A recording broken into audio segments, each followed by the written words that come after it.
Imagine this, it's 600 BC, the biggest city in the world is Babylon. There could be as many as 200,000 people inside huge walls that go on for miles. The Persian Gulf to the Mediterranean Sea is part of King Nebuchadnezzar II's empire. The Ishtar Gate shines with blue bricks that have been glazed. The ziggurat of Marduk rises high above the city, and the hanging gardens may have green terraces that flow down. But what was it really like to be here for just one day, not as a king or a priest, but as a regular person living in the biggest city in Mesopotamia? We used our trained on archaeological evidence and historical records to put together a picture of what life was like in ancient Babylon for 24 hours, not just the stories and the wonders. We're talking about the real city, where the Euphrates floods your neighborhood, the contracts you can't read, and the gods who want your attention all the time, from dawn to midnight. This is what life was really like in Babylon a long time ago. Let's go back 2,600 years. Morning.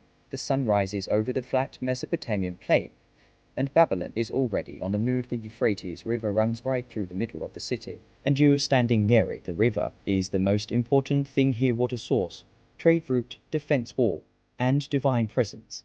It's early Nisan right now, which is the first month of the Babylonian year, and spring soon. The barley harvest will begin. Fishermen are already out on the water in small reed boats called kuffas. The boats are round and waterproofed with bitumen. They look like baskets that float, but they've been around for thousands of years. They're catching catfish and carp, fish that will be sold at the market by noon or dried and salted for later. Women are carrying clay pots down to the river. They have to carry every drop of water. No aqueducts like in Rome. There are no fancy canals in the city. The Euphrates, brown and muddy, flows south toward the Persian Gulf. You can see farmers going to work in the fields outside the city walls. Barley and wheat are the most important things. Irrigation makes everything grow, from date palms to sesame for oil to onions and garlic. The Tigris and Euphrates rivers are what make up Mesopotamia, but these rivers are violent and unpredictable, unlike the Nile in Egypt, which always floods your fields. Will drown if there is too much water. You will starve if you don't eat enough. The Babylonians built a complicated network of canals, dikes, and levees to control the water. It needs to be taken care of all the time. If you don't do the maintenance, the system will break down. But for now, the water is under control, and the city is waking up. You're on your way to the Ishtar Gate by the time the sun is fully up. This is the main way into the inner city, and it's not like anything else in the world. 60 feet tall and completely covered in deep blue glazed bricks, there are lions, bulls, and dragons in relief walking in a line across the surface. Yellow and white on the blue.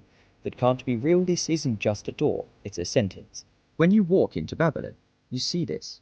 You are walking along the Processional way, which is the wide street that goes from the Ishtar Gate to the temple complex. The street is made of limestone and red breccia. There are more glazed brick lions on the walls on both sides. During the New Year festival, the Odd-Keter priests will take the statue of Marduk along this same path. The streets will be full of people from all over the city. A lot of people are celebrating the rebirth of the universe. But today is just another day. You go through the gate guards, looking over, check to see if you're not bringing any weapons. The inner city is a holy place. The noise hits you as soon as you walk in. This is the business area. People who sell things from all over. People from Persia, Egypt, Greece, Arabia, and India. Babylon is the crossroads of the world. This is where trade routes from the east and west meet. You can hear a dozen different languages. Adian, the language of the area, Aramaic, which is becoming more common. Greek, Egyptian, and Persian stores sell all kinds of things. Anatolia's copper. Afghanistan gave us tin. Persia gave us lapis lazuli. Arabia gave us incense. And Lebanon gave us wood. There are no stones, metals, or wood in Babylon, but they are an agricultural powerhouse, selling a lot of grain, dates, and textiles to other countries. They are rich because they control the trade routes. By mid-morning, you're at a scribe's office close to the market. You need to write a loan agreement. You are borrowing barley to plant your field, and you will pay it back with interest after you harvest it. The scribe is sitting with a lump of wet clay on his lap. He pushes a reed stylus into it, leaving marks that look like wedges. Cuneiform, which means wedge-shaped writing. For more than 2,000 years, people in Mesopotamia have used it. They didn't come up with it, but they've made it better. The scribe writes down your name, the name of the lender, the amount of barley, the interest rate, and the date you have to pay it back. Then he rolls a cylinder seal over the clay. This is a small stone cylinder with a unique design carved into it. It leaves a mark when rolled across with clay. That's your name. Your seal is now official.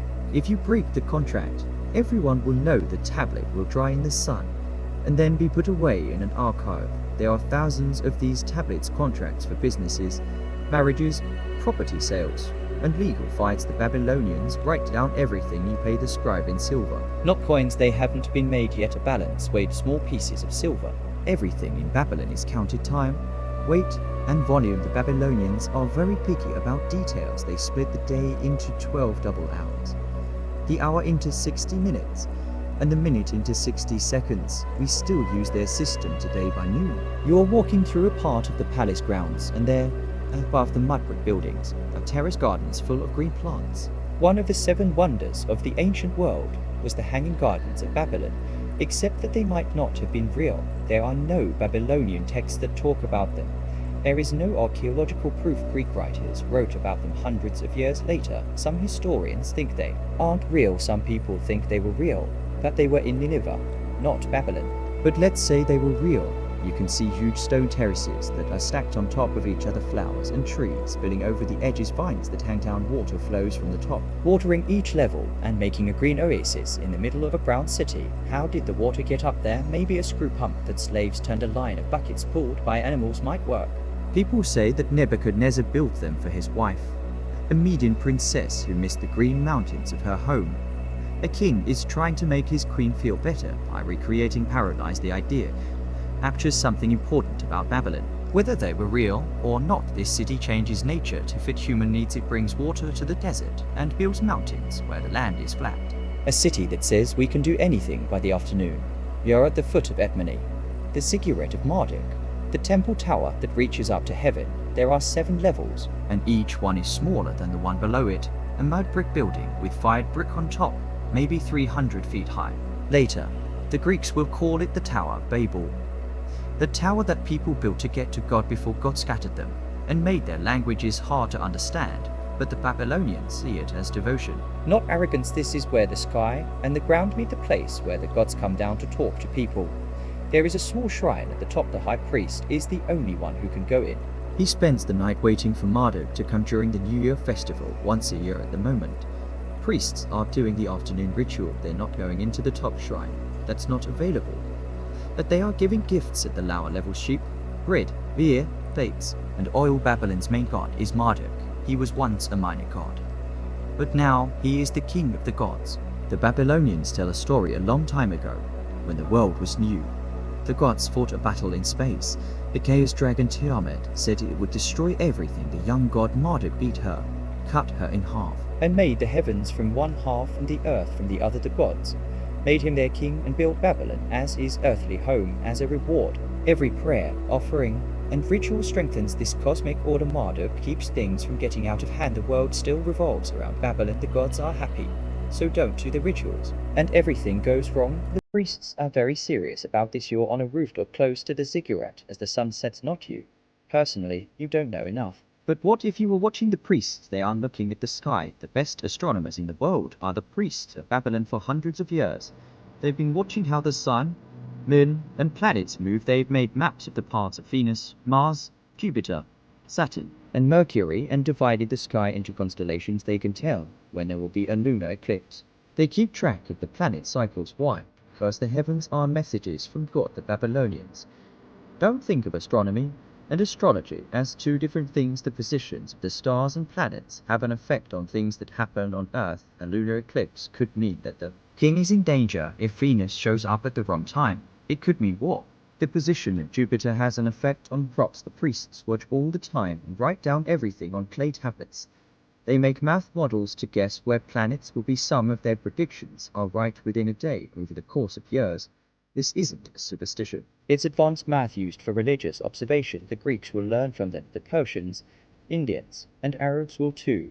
This is where modern astronomy starts, on rooftops in Babylon, where priests watch the sky and wrote down their calculations on clay. You go home when it gets dark. Your home is small mud brick walls and a flat roof where you could sleep on hot nights. Few rooms are set up around a central courtyard. No windows that look out onto the street.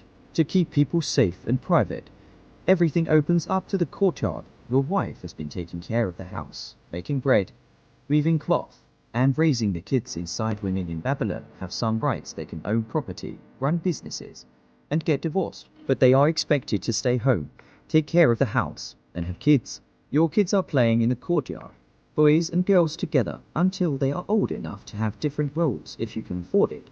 Your son could go to a scribal school, learn cuneiform, and become a scribe or a priest. Most kids, though, learn by watching their parents. Kids who grow up on farms become farmers. Children of potters become potters.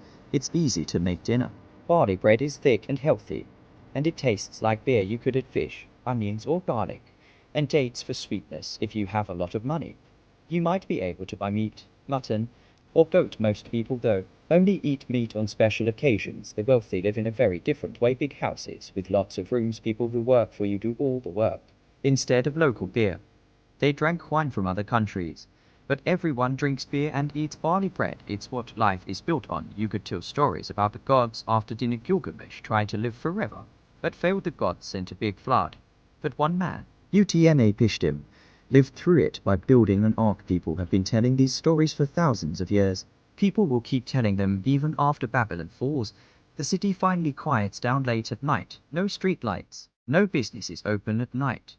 Just darkness and stars. You can hear dogs barking, voices now and then, and the Euphrates River in the distance. People don't go anywhere at night. It's not safe. Animals, thieves, and demons in the wild. The Babylonians believe in demons, evil spirits that bring disease, bad luck, and death. You have amulets to keep you safe.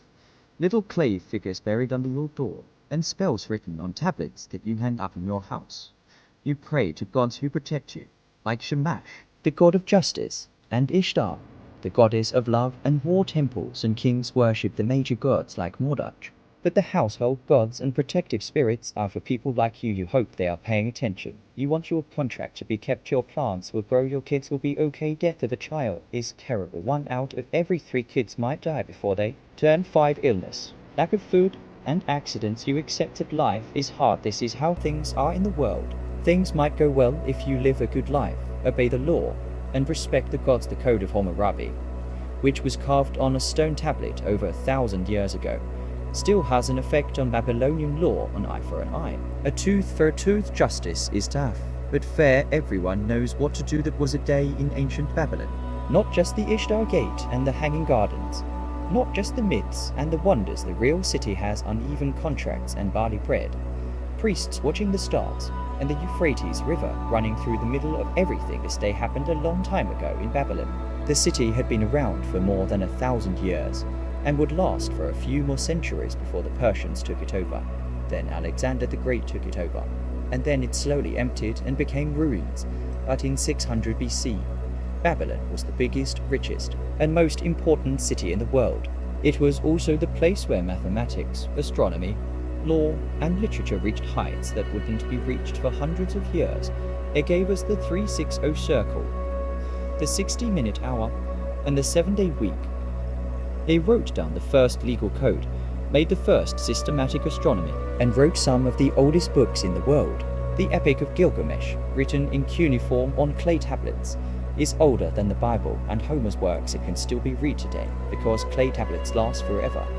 Unlike papyrus or parchment, archaeologists have dug up thousands of them from the ruins of Babylon and other cities in Mesopotamia.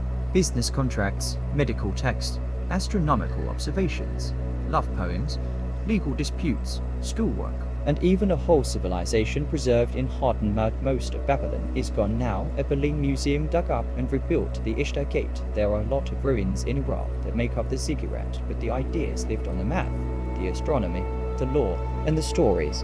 When you look at the clock and see that there are 60 minutes in an hour, you are using Babylonian math when you read about Noah's flood. You're hearing a version of the Gilgamesh epic. The city of Babylon fell, but what Babylon built still affects how we think. Thank you for watching Time Warp Cities. It takes a lot of research and time to put together these reconstructions, which are based on thousands of years of history. If you like this trip through ancient Babylon, please subscribe for more history that you can really get into, and leave a comment. Which old civilization should we go to next? We'll see you in the as always.